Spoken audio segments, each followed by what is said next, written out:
मेघ घटा घन घोपी, कीचड़ बीच पर ही चित चोपी। जब घनघोर वर्षा होती थी बारिश के समय में, तो घर में नहीं जाते थे, कुटिया में नहीं जाते थे, बल्कि कीचड़ में ही लेट जाते थे। तप करते थे कि हो सकता है अब कोई पराशक्ति मेरे ऊपर कृपा करके प्रसन्न हो जाए तो मुझे कोई ज्ञान दे दे। जेठ मास मह बसन बिहाई, तप्त रेत पर लेट ही जाए। जब जेठ के महीने में मई जून में भयंकर गर्मी पड़ती है ना, उस समय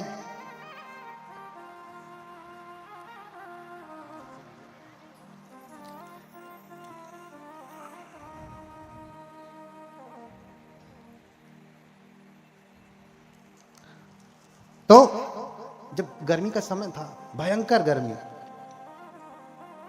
उस भयंकर गर्मी में भयंकर तप रही रेत पे जाकर के लेटते थे कि शरीर जब तपेगा तो हो सकता है कोई प्रसन्न हो जाए। लेकिन कोई प्रसन्न नहीं हुआ। बड़ी लंबी तपस्या, लेकिन कोई प्रकट नहीं हुआ। तो शरीर सूख गया, सिर्फ रक्त मांस खर ताप सुखाने, हाड़ हाड़ सब देह लखाने। सब कुछ सूख गया, मांस सूख गई, रक्त सूख गया, जो कुछ भी था अंदर के अंग वो सब कुछ सूख गए। अब क्या बचा? सिर्फ हाड़, हड्डियां पूरी एक एक आप गिन सकती हैं। जैसे कभी कभी कोई बच्चा कुपोषण का शिकार हो जाता तो उसकी हड्डियां गिन लेते हैं ना, बिल्कुल वो तो फिर भी ठीक होता है। उनकी दशा, उनकी स्थिति उससे भी बुरी हो गई तप करते करते, उससे भी बुरी हो गई। लेकिन फिर भी तप छोड़ नहीं रहे, फिर भी तप नहीं छोड़ रहे हैं। एक दिन जाते हैं निरंजना नदी में स्नान करने के लिए और सोचते हैं कि मैं स्नान करके आऊंगा, फिर से तप प्रारंभ करूंगा। निरंजना नदी में जल बहुत कम है, धीरे धीरे ही बह रहा है। तो जैसे जल के ऊपर कोई पत्ती गिर जाए तो बहाव तेज हो या धीमा हो, पत्ती गिर गई तो पत्ती भी धीरे धीरे बहने लगती है। ये जैसे ही नदी में उतरते हैं, शरीर तो इनका क्या हो गया है? कंकाल, शरीर में शक्ति नहीं है। जैसे ही उतरते हैं धीरे धीरे पानी के बहाव को भी रोक करके बाहर नहीं निकल पा रहे थे, बहते जा रहे थे जैसे कोई पत्ता पानी के ऊपर बहता हो। बहते बहते कहीं किनारे पर किसी वृक्ष की टहनी लटकी हुई थी जल के अंदर, उस टहनी को पकड़ लेते हैं और फिर बाहर निकलते हैं। एक वृक्ष के नीचे ओट लगा करके ऐसे बैठते हैं, टेक लगा करके, और फिर सोचने लगते हैं कि इस प्रकार से तो मेरा शरीर नष्ट हो जाएगा, मैं मर जाऊंगा और फिर मुझे ज्ञान तो प्राप्त होगा नहीं।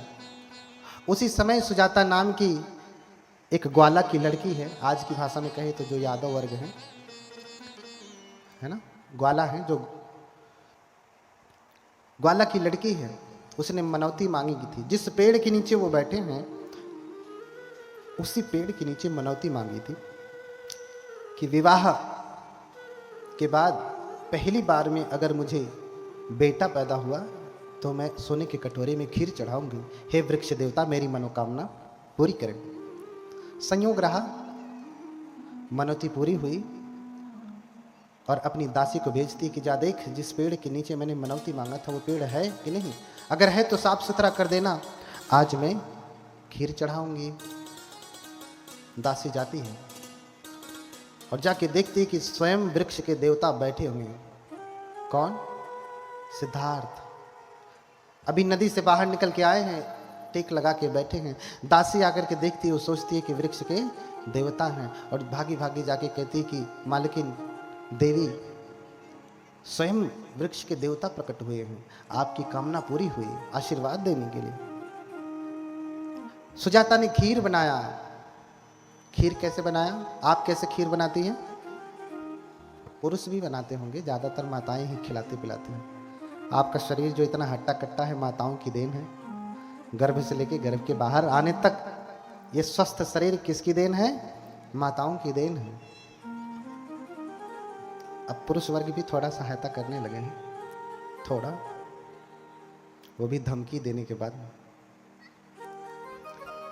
बोलिए भगवान बुद्ध की। हाँ,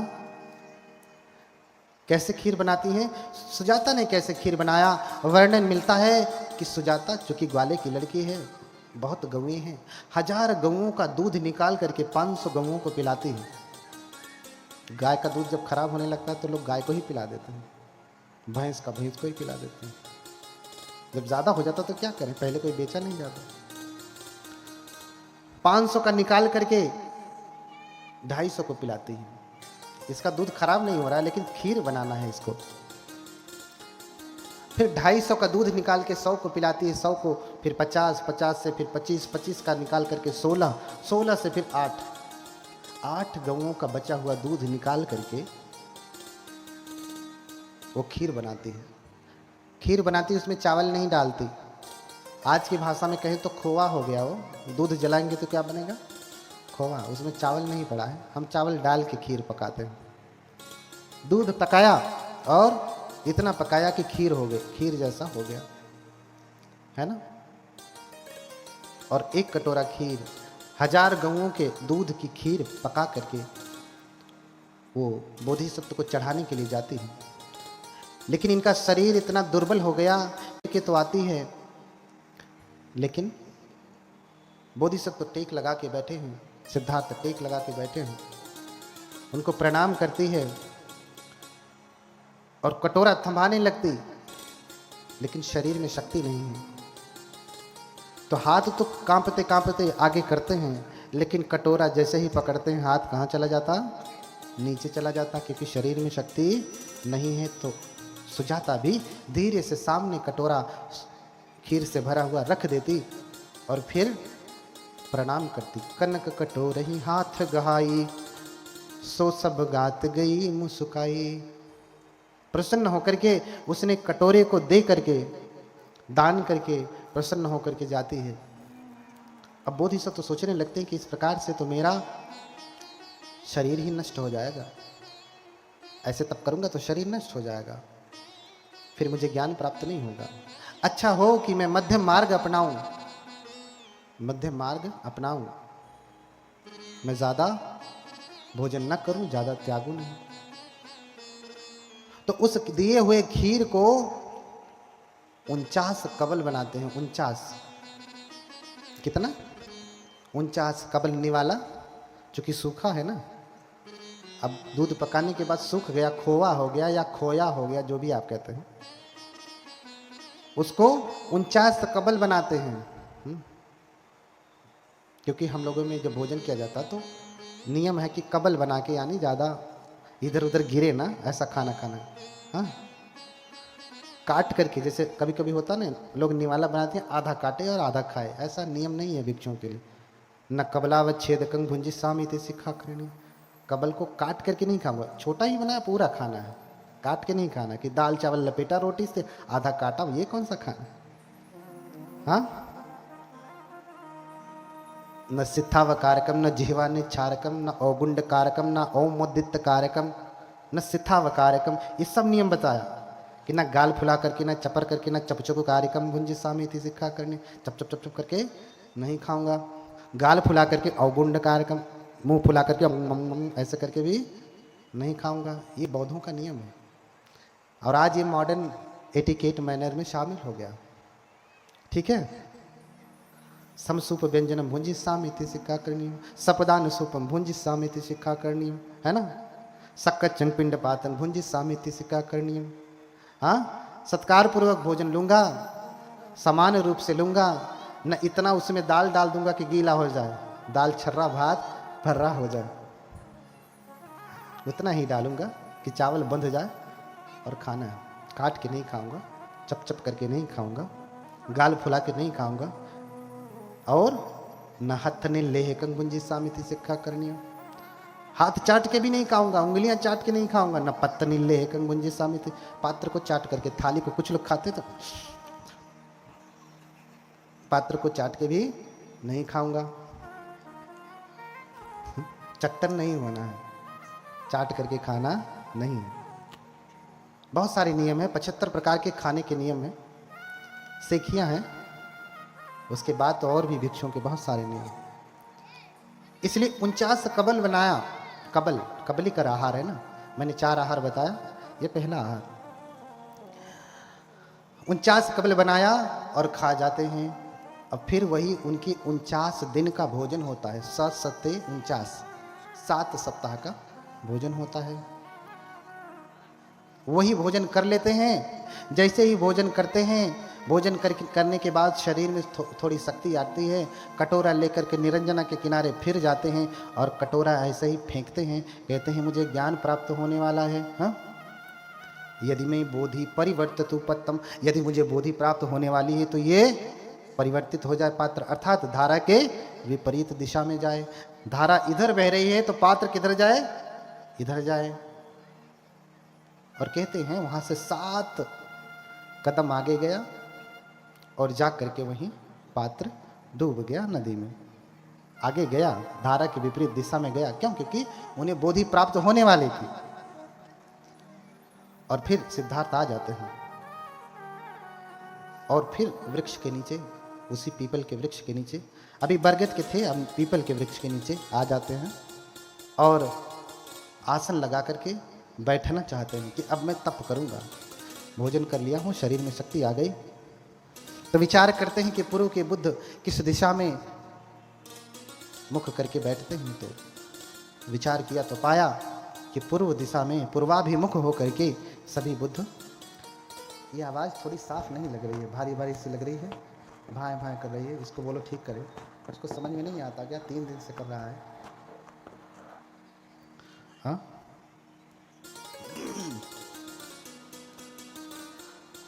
तो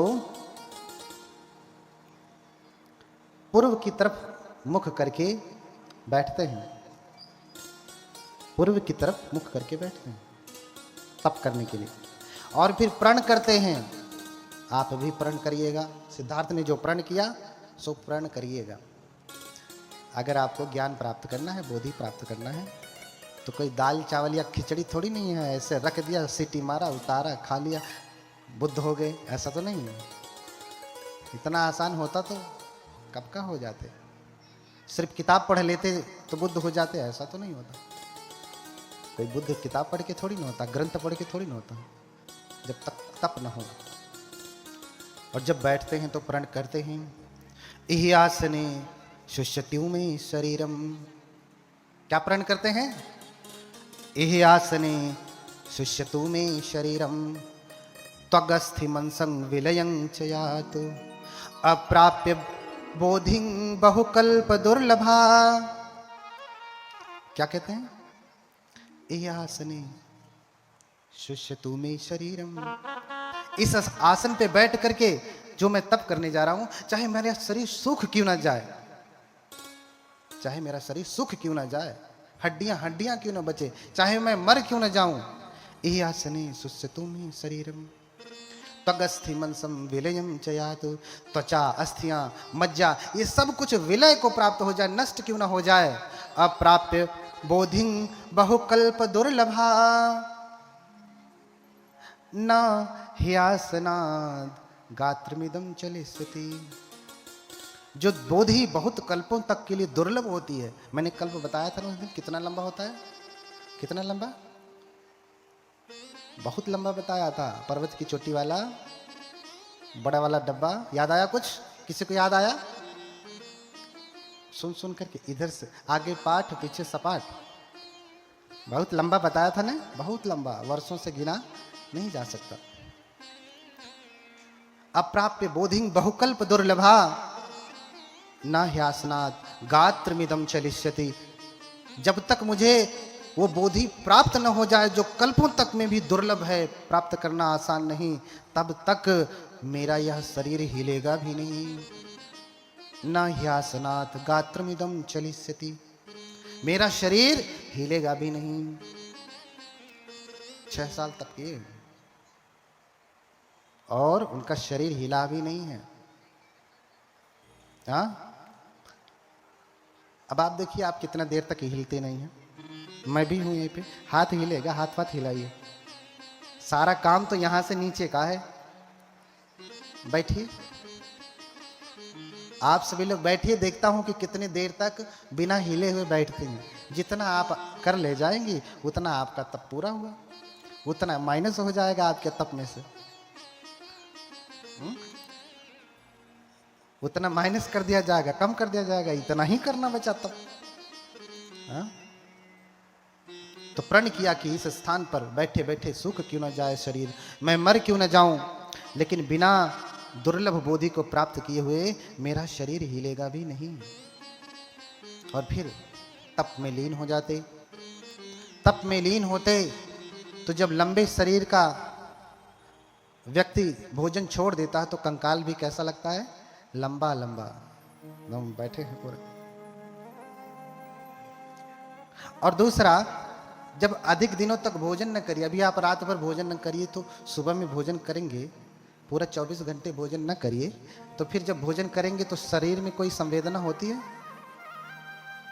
होती है कि नहीं? आपको खुद ही पता चलने लगेगा कि जो निवाला आप निगल रहे, इधर से होते हुए यहाँ से यहाँ से यहाँ से यहाँ से यहाँ जा रहा है, वहाँ से नीचे जा रहा है, ऐसे ऐसे ऐसे करते हुए पूरा पता चलेगा ना।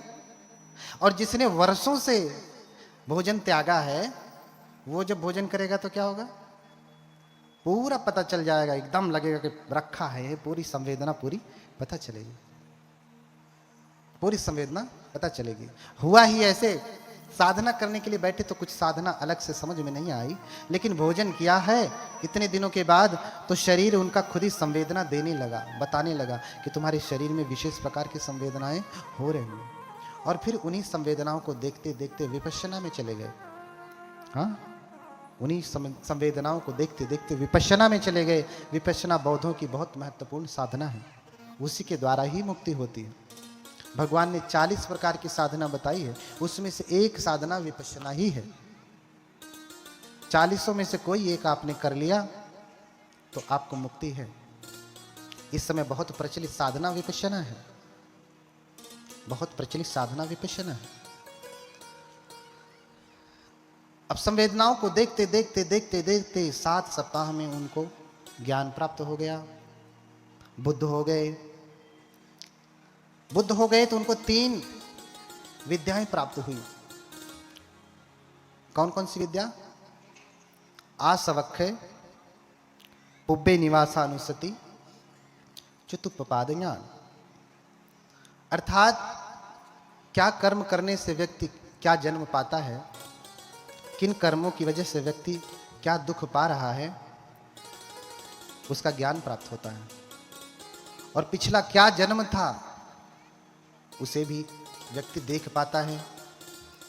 और तीसरा जो सबसे महत्वपूर्ण है, जो बुद्धों को ही प्राप्त होता है, अन्य किसी तपस्वी को प्राप्त नहीं होता, यही उन्हें बुद्ध बनाता है, वो है आसवक्खय। अर्थात अपने मन के विकारों को दूर करने का ज्ञान। बाकी किसी भी व्यक्ति के पास, किसी भी लोग, किसी अन्य सन्यासी या योगी के पास ये ज्ञान नहीं है जो बुद्ध के पास है। किसी भी भगवान या अन्य जिनको भी बहुत सारे लोग मानते हैं, उनके पास ये ज्ञान नहीं है, वो ज्ञान नहीं है। क्योंकि उस ज्ञान को प्राप्त करते ही व्यक्ति बुद्ध हो जाता है, बुद्धत्व को प्राप्त कर लेता है कि आश्रमों को नष्ट कैसे किया जाए, और ये साधना के द्वारा ही होता है। उपदेश तो आपको सिर्फ उबालने के लिए है। उपदेश क्या है? आपको उबालने के लिए है, आपके भीतर संवेदना, संवेग पैदा करने के लिए है कि नहीं, आज मैं घर छोड़ दूंगा, इससे अधिक नहीं। उपदेश सुन करके फिर अगर आप तप में लगते हैं, साधना में लगते हैं, तो आपका जीवन बहुत ही सार्थक होता है। फिर भी सार्थक है, उससे पहले भी सार्थक है, लेकिन और भी अगर आप तप करेंगे तो पूरा सार्थक हो जाएगा उसमें, किंतु परंतु कुछ भी नहीं रहेगा। अब समस्त बोधि को प्राप्त करके जो है वो बुद्ध हो गए। बैठे बैठे ही उनको अनुलोम विलोम का ज्ञान प्राप्त हुआ, प्रतीत समुत्पाद जान गए। अविद्या पच्चया संखारा, संखार पच्चया विज्ञानम, विज्ञान पच्चया नाम रूपम, कि कैसे व्यक्ति बार बार इस भाव चक्र में पड़ता है। अविद्या के कारण संस्कार बनते हैं। अज्ञान है तो संस्कार बनेगा, ज्ञान है तो भी संस्कार बनेगा, लेकिन समाधि है तो संस्कार नहीं बनेगा। ज्ञान है तो व्यक्ति कुशल कर्म करेगा, कुशल संस्कार बनेगा। अज्ञान है तो अकुशल कर्म करेगा, नादानी वाला काम करेगा तो भी संस्कार बनेगा। अरे आग तो आग होती है, चाहे अच्छी लकड़ी की हो चाहे सड़ी लकड़ी की हो, आग तो आग है, दोनों जलाने वाली है ना। आग तो खातारो तथागता। ये प्रयास तो आपको स्वयं करना पड़ेगा। प्रयास की शुरुआत कैसे होगी? प्रयास की शुरुआत कैसे होगी? बुद्ध के वचनों को मानेंगे कैसे आप? बुद्ध के वचनों को कैसे मानेंगे? हम कह दिए और आप मान लेंगे? नहीं। जब तक बुद्ध के प्रति श्रद्धा नहीं जगेगी, आप बुद्ध के वचन को मानने वाले नहीं हैं। बहुत सारे वैज्ञानिक बुद्ध को मान रहे हैं लेकिन जानते नहीं। बुद्ध को मान रहे हैं, हाँ बुद्ध हैं कोई, लेकिन बुद्ध ने जो चर्या बताई वो बहुत सारे वैज्ञानिक माने वो वाला नहीं, कौन से वैज्ञानिक को कह रहा हूं आप समझ रहे हैं, लेकिन उनके जीवन में बुद्ध का कोई भी गुण नहीं है। क्यों? क्योंकि बुद्ध के प्रति श्रद्धा है ही नहीं। इसलिए वो बुद्ध के सामने भी आए तो एक बार ऐसे, हाँ क्या प्रणाम करने से क्या होता है? प्रणाम करने से क्या होता है? लेकिन कहते हैं, हमारा त्रिपिटक कहता है कि अश्राद्धस्य पुरुषस्य शुक्लो धर्मो न रोहति बीजानाम अग्नि दग्धो नाम अंकुरो हरितो यथा। मेरे वचन नहीं। जो व्यक्ति श्रद्धालु नहीं है, जिसमें श्रद्धा नहीं है, उसमें शुक्ल धर्म का सुक्कं धम्मं विपहाय, पाली में शुक्ल को सुक्क कहते हैं, संस्कृत में शुक्ल कहते हैं। शुक्ल माने अच्छा कर्म। जिसके हृदय में श्रद्धा नहीं है बुद्ध के प्रति, उसके भीतर धर्म का उदय नहीं हो सकता, कभी नहीं हो सकता है। और मुक्ति प्राप्त करना, भव से पार होना, स्वर्ग वर्ग प्राप्त करना, ये तो बड़ी दूर की बात है, बहुत दूर की बात है, प्राप्त नहीं कर सकते। क्यों? क्योंकि श्रद्धा ही नहीं है। हाँ, बुद्ध से आलवक यक्ष ने प्रश्न किया। आलवक नाम का एक यक्ष हुआ, बड़ा ही सामर्थ्यवान शक्तिशाली। भगवान एक गुफा में ठहरे हुए थे और आलवक आता है। वो गुफा आलवक की थी आड़वी में, यहीं आपको जौनपुर के आगे जो सुल्तानपुर जिला है उसी में पड़ता है। आड़वी, आलवक की गुफा। भगवान वहीं जाकर के तप कर रहे हैं, साधना कर रहे थे। उसी समय आलवक यक्ष आया और देखा कि भगवान बैठे हैं। कहता कि निखमतु श्रमण। बोलिए भगवान बुद्ध की।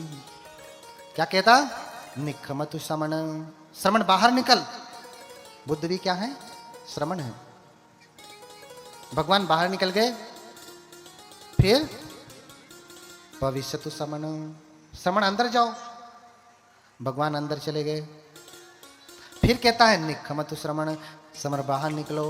भगवान बाहर निकल गए। फिर कहता भीतर जाओ। भगवान भीतर चले गए। फिर कहता बाहर जाओ। भगवान बाहर चले गए। फिर कहता भीतर जाओ। फिर भगवान भीतर चले गए। फिर कहता है कि बाहर जाओ। निखमतु श्रमण। श्रमण बाहर निकलो। बुद्ध कहते कि न खुआ उसो निखिमिस्सामि। नहीं निकलूंगा। हाँ, क्या कहते? नहीं निकलूंगा। यक्ष होते हैं जिसमें मनुष्य और दैवी दोनों गुण होते हैं, शक्तिशाली होते हैं। यक्षो इस प्रकार के गुण होते हैं, बहुत ही शक्तिशाली होते हैं। आलवक सूत्र में इसका पूरा वर्णन है। भगवान कहते हैं नखो आओसो निखिमिस्सामि। मैं निकलूंगा नहीं। तो कहता है कि नहीं निकलोगे तो जानते हो मैं क्या करूंगा? जानते हो क्या करूंगा? अगर निकलोगे नहीं तो चित्तंगवाते खिप्पिस्सामि। हाँ, हदयंगवा फालेस्सामि। पादेषु हथंगहे त्वा पार गंगाय खिप्पिस्सामि। क्या कहता है कि अगर निकलोगे नहीं तो मैं तुम्हारे चित्त को विक्षिप्त कर दूंगा, हृदय को फाड़ दूंगा। और ये पैर पकड़ के ना, टंगरिया पकड़ के पैर पकड़ करके गंगा के पार फेंक दूंगा। क्या कहता है?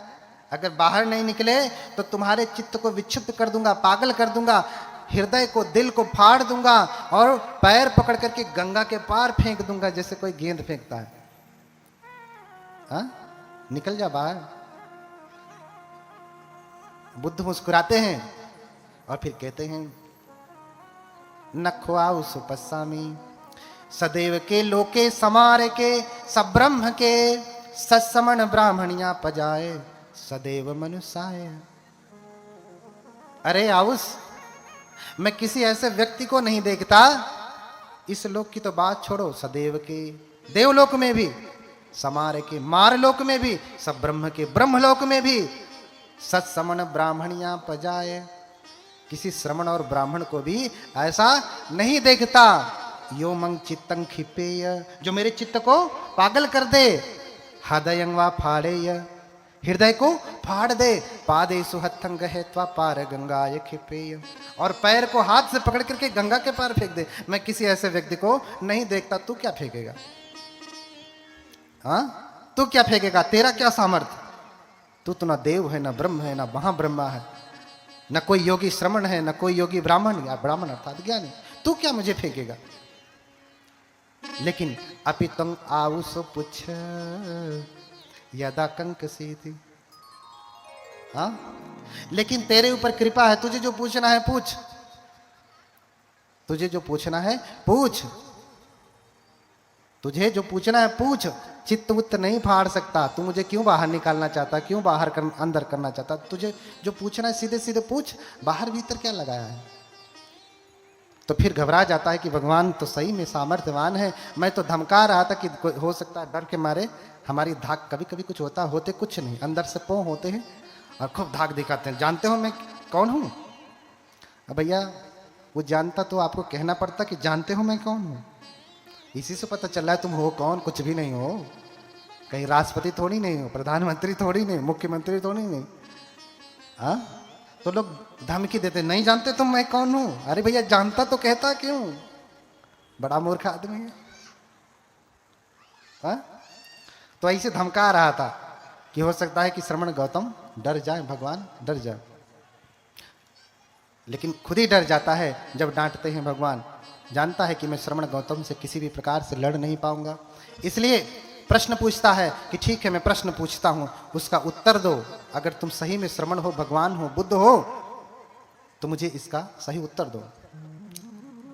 कई सारे प्रश्न पूछता है, मैं एक प्रश्न के ऊपर चर्चा करूंगा। कहता है प्रश्न पहला, ध्यान से सुनना, बोलिए भगवान बुद्ध की। इधर से माता जी लोग, इधर देखिए सब ध्यान दे रहे हैं, आपकी गोल कमजोर पड़ रही है। हाँ, तब कहेंगे कि पुरुष, स्त्री भी पुरुष के बराबर है, कैसे मान लें? पुरुष तो ध्यान से सुन रहा है। समानता का अधिकार भी चाहिए, काम भी समानता वाला न रहे, है ना? ध्यान दीजिए, थोड़ा बात कम करिए। आज के बाद खूब बात करना है, थोड़ा सा और, एक आध 2 घंटा। हाँ, प्रश्न पूछता है, किन शुद्ध वित्तं पुरिसस्य सेठं। पहला प्रश्न कि बताइए श्रमण, सबसे श्रेष्ठ धन क्या है? सबसे श्रेष्ठ धन क्या है? किंसुध वित्तं पुरिसस्य सेठं। पहला प्रश्न पूछता। प्रश्न बहुत सारे हैं, क्योंकि मुझे श्रद्धा पे चर्चा करनी है कि बुद्ध की बातों को आप क्यों नहीं मानते। तो बुद्ध उत्तर देते हैं कि यक्ष आलवक सद्धीध वित्तं पुरिसस्य सेठं। श्रद्धा प्लस इध संधि हो गई तो क्या हो गया? सद्धीध। इध माने यहां इस लोक में, सद्धीध वित्तं पुरिसस्य सेठं। इस लोक में सबसे श्रेष्ठ धन क्या है? श्रद्धा। सबसे श्रेष्ठ धन क्या है? श्रद्धा। श्रद्धाय तरति योगं अपमादेन अर्णवं। अगर इस भाव से पार उतरना है ना, अरहत्व तक जाना है, बुद्धत्व तक जाना है, या स्वर्ग नरक भी आपको जाना है, नरक नहीं स्वर्ग जाना है, तो आपके लिए क्या चाहिए? श्रद्धा। बिना उसके नहीं। श्रद्धाय तरति ओघं। श्रद्धा से ही इस दुष्कर ओघ को, बाढ़ को, जो व्यक्ति को डुबा रही है बार बार यहीं में, व्यक्ति उसको पार करता है। इसलिए कहा अश्राद्धस्य पुरुषस्य शुक्लो धर्मो न रोहति बीजानाम अग्निदग्धो नाम अंकुरो हरितो यथा। बिना श्रद्धा वाला व्यक्ति कभी भी धार्मिक नहीं हो सकता। ज्ञानी हो सकता है, विद्वान हो सकता है, प्रकांड पंडित हो सकता है, लेकिन धार्मिक नहीं हो सकता। बोलिए भगवान बुद्ध की। इसलिए विद्वता के साथ क्या होनी चाहिए? श्रद्धा। और देखना, जिस व्यक्ति में श्रद्धा नहीं है, समर्पण, श्रद्धा किन किन बातों से परिलक्षित होती है? अरे आप अपनी मम्मी पापा को भी ऐसे हाथ जोड़ लेंगे तो भी कोई बात नहीं, मम्मी पापा नाराज थोड़ी ना होंगे। और झुक करके प्रणाम करेंगे तो भी कोई बात नहीं, ऐसे छू लेंगे तो भी कोई बात नहीं, माथा पटक करके 3 बार प्रणाम करेंगे तो भी कोई बात नहीं, प्रणाम नहीं भी करेंगे तो भी कोई बात नहीं। लेकिन सब प्रकार के प्रणामों में अंतर है। प्रणाम नहीं करेंगे तो इसका मतलब ये नहीं कि माता पिता आपको श्राप देंगे, ऐसा होगा नहीं। लेकिन जिस दिन आप माथा पटक करके उनको प्रणाम करेंगे ना, उस दिन आशीर्वाद आपको बहुत अधिक प्राप्त होगा। ये तो माता पिता तक की बात है, बुद्धों की बात तो और भी निराली है। बुद्धों की बात तो और भी निराली है। कोई बहुत बड़ा विद्वान हो लेकिन बुद्ध के पास आता है, बुद्ध के विहार में आता है, कम से कम 3 बार प्रणाम नहीं करता, ये प्राथमिक बात है। तो समझ लेना कि ये सही बुद्धिस्ट नहीं। किसी किसी काल परिस्थिति में कभी कभी ऐसा नहीं हो पाता है, मजबूरी होती है या कुछ और अन्य बहुत सारे कार्य होते हैं, लेकिन हमेशा ऐसा नहीं होता है। ऐसा अपवाद कभी कभी होता है, ऐसा अपवाद कभी कभी होता है। अगर ऐसा व्यक्ति नहीं करता है तो समझ लेना कि वो ठीक से बुद्ध को मानने वाला नहीं है, वो धार्मिक नहीं होगा, विद्वान, बहुत बड़ा स्कॉलर। आजकल बहुत सारे स्कॉलर हैं, रिसर्च स्कॉलर हैं, है ना। बहुत बड़े कॉन्फ्रेंस होते हैं, उसमें जो है कॉन्फ्रेंस में लोग जाते हैं, अपनी विद्वता को प्रदर्शित करते हैं। अभी मैं भी पाकिस्तान में ही कॉन्फ्रेंस करके आया, विद्वानों के बीच में देखा कि कैसा विद्वान होता है, कैसा विद्वान होता है। बिल्कुल मिट्टी के पुतले जैसा, कोई मर्म नहीं, कोई मोह नहीं, कोई ज्ञान नहीं, कोई भाव नहीं, कुछ भी नहीं। ऐसे विद्वान होते आए और कंप्यूटर की तरह से फाइल निकाला, पढ़ दिया, पेपर हो गया, मैंने अपना कह दिया, दूसरा आए बोले। इसको ये व्यक्ति कभी भी भवसागर से पार नहीं उतर सकता, चाहे भले ही त्रिपिटक क्यों न कंठस्थ हो। उसको भाव से पार कौन उतरता है? श्रद्धाये तरति ओघम। श्रद्धा से व्यक्ति इस भव सागर से पार उतरता है। अब एक प्रश्न ये भी है, क्या बुद्ध की पूजा की जाती है? क्या बौद्ध धर्म में पूजा का विधान है? देखिए, बहुत गहरा विषय है, इसी को लेकर के बहुत लड़ाई है। इसी की वजह से बहुत सारे लोग आए भी नहीं है कि अरे वो तो अंधविश्वास बताते हैं, पूजा पाठ या वाह। ऐसा थोड़ी ना होता है बौद्ध धर्म में। वो कहीं आकाश से कोई बौद्ध धर्म का ग्रंथ पढ़ के आए होंगे। मैं तो यही धरती वाला जो भगवान बुद्ध ने उपदेश दिया वही पढ़ के बताऊंगा आपको, प्रमाणों के साथ, साक्ष्यों के साथ कहूंगा। और आपको भ्रम होगा तो एक एक श्लोक नोट करते जाइए, जाकर के किताब खोल खोल करके देख लीजिएगा कि मैं गलत कह रहा हूं कि सही कह रहा हूं। इतना श्लोक अपने लिए नहीं याद किया हूं, मेरे लिए तो बुद्ध देख लिया, दर्शन हो गया। आपके लिए किया हूं, पढ़ता आपके लिए हूं, मेरे लिए नहीं, क्योंकि मैं तो जान गया बुद्ध ही सर्वज्ञ, बस इतना पर्याप्त है। लेकिन आपके 75 प्रश्न हैं, उनका उत्तर नहीं मिलेगा तो आप बुद्ध के रास्ते पे आएंगे नहीं। तो कितने लोग हैं जो मानते हैं कि बौद्ध धर्म में पूजा पाठ भी होता है? बाकी वैज्ञानिक लोग हैं ना। बोलिए भगवान बुद्ध की, भगवान बुद्ध की। देखिए, बौद्ध धर्म का, त्रिपिटक का बहुत महत्व है, लेकिन उस त्रिपिटक की एक कुंजी है, कुंजी। जैसे आप मैथमेटिक रखते हैं ना, उसकी होती है ना एक कुंजी, कुंजी होती है ना। त्रिपिटक की कुंजी क्या है? जो हाथ नहीं उठाए हैं जरा वो बताएं। इधर विद्वान वर्ग बैठे हैं सोफा पे। त्रिपिटक की कुंजी क्या है?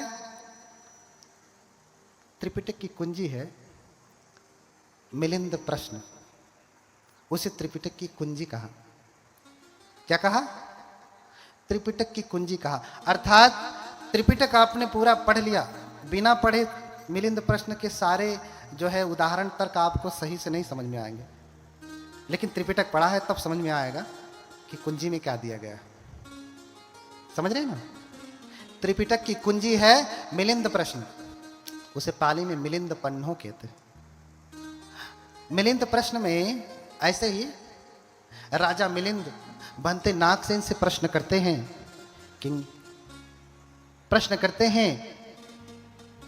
कि क्या भगवान बुद्ध पूजा स्वीकार करते हैं, पूजा करने के लिए कहते हैं। ध्यान से सुनिएगा, आज तक आप जो जानते रहे होंगे, बहुत क्या जानते रहेंगे मुझे नहीं पता, लेकिन जो अभी सुनेंगे वो बिल्कुल नया होगा आपके लिए। ध्यान से सुनिएगा, क्या बुद्ध पूजा स्वीकार करते हैं? हाँ, किंको भंते नागसेन बुद्धो पूजन साधयति। क्या भंते भगवान पूजा स्वीकार करते हैं? श्लोक लिखते जाओ जिसे भ्रम हो। हाँ, क्या भगवान पूजा स्वीकार करते हैं? नहीं। और अगर स्वीकार करते हैं तो वो निर्वाण को नहीं प्राप्त किए, महापरिनिर्वाण को प्राप्त नहीं किए, क्योंकि जो निर्वाण प्राप्त कर लिया परिनिर्भूत हो, वो तो इस संसार से फिर चला जाता है, उसका वो मुक्त हो जाता है। जैसे दीपक है, बुझ गया, वैसे ही व्यक्ति निर्वाण प्राप्त करने के बाद बुझ जाता है, फिर इस लोकांतर में कहीं भी नहीं रहता, मुक्त हो जाता है वो। और अगर भगवान ने निर्वाण प्राप्त कर लिया है तो जो हम पूजा करते हैं वो व्यर्थ हो जाता है, क्योंकि जब कोई है ही नहीं। हाँ? अगर बुद्ध स्वीकार करते हैं तो उन्होंने महापरिनिर्वाण नहीं प्राप्त किया, वो अभी हैं इस लोक में, इसलिए तो स्वीकार कर रहे हैं। कोई होगा तभी तो लेगा ना जो पूजा आप देंगे। और अगर स्वीकार नहीं करते, अगर वो महापरिनिर्वाण प्राप्त कर लिए हैं, तो हम जो पूजा करते हैं वो तो व्यर्थ हो जाता, क्योंकि जब कोई है ही नहीं तो पूजा का कोई लाभ है? प्रश्न समझ में आ रहा है? प्रश्न समझ में आ रहा है? अगर बुद्ध पूजा स्वीकार करते हैं तो उन्होंने महापरिनिर्वाण नहीं प्राप्त किया, इसी लोक में है। और अगर महापरिनिर्वाण प्राप्त कर लिया तो भैया किसे पूजा करें, किसे जो है समर्पित करें? कोई लेने वाला ही नहीं, वो तो व्यर्थ हो जाएगा। हाँ? ऐसा कठिन प्रश्न पूछा, इसे मेंढक प्रश्न कहा। क्या कहा? क्यों कहा? क्योंकि मेंढक का शरीर बड़ा जटिल होता, मनुष्य के शरीर जैसा। ऐसे ही ये प्रश्न भी क्या है? जटिल है। इसलिए आदमी के ऑपरेशन से पहले पूछिए, डॉक्टर बैठे हैं, किसका ऑपरेशन कराते हैं? मेंढक का। किसका? मेंढक का। तो किंखो भंते नागसेन बुद्धो साधयति, यदि खो भंते साधयति न परिनिभूतो भगवा, यदि परिनिभूतो तो कथं पूजा अवंजो होती अफलो। हाँ? तो भाई क्यों पूजा करें? दोनों प्रकार से भाई पूजा का कोई अर्थ नहीं है। तो भंते नागसेन कहते हैं, राजन परिनिभूतो खो भगवा न पूजन साधयति। ध्यान से समझना, एक एक शब्द में, वाक्य में बड़ा गहरा दर्शन है। एक भी अक्षर विचलित हुआ तो दूसरा को समझ जाएंगे, नुक्ते के हेर फेर से खुदा जुदा हो जाएगा, है ना? खुदा क्या हो जाएगा? जुदा हो जाएगा। परिनिभूतो खो महाराज भगवा न पूजन साधयति। महाराज भगवान तो परिनिर्वाण को प्राप्त कर चुके हैं, वो पूजा स्वीकार नहीं करते, लेकिन फिर भी अगर कोई पूजा करता है तो उसकी पूजा सफल होती है। कठिन उत्तर है ना? भगवान महापरिनिर्वाण प्राप्त कर लिए हैं, इस लोक में है ही नहीं आपकी पूजा लेने के लिए, लेकिन फिर भी अगर आप पूजा करते हैं तो वंजो भवति सफलो, तो अचूक एवं सार्थक सिद्ध होती, सफल हो जाती है। हाँ? तो बनते नागसेन से राजा कहते, बनते, हाँ, जैसे पिता पुत्र का गुणानुवाद करता है, पिता पुत्र की प्रशंसा करता है और पुत्र पिता की प्रशंसा करता है, ऐसे ही आप कर रहे हैं। आप तो भगवान बुद्ध के श्रावक हैं, शिष्य हैं, आप अपने भगवान की प्रशंसा कर रहे हैं, लेकिन ये तो उत्तर नहीं हुआ। ये तो उत्तर नहीं हुआ। बनते कृपया मुझे समझाएं, उदाहरण देकर समझाएं, बात समझ में नहीं आ रही। तो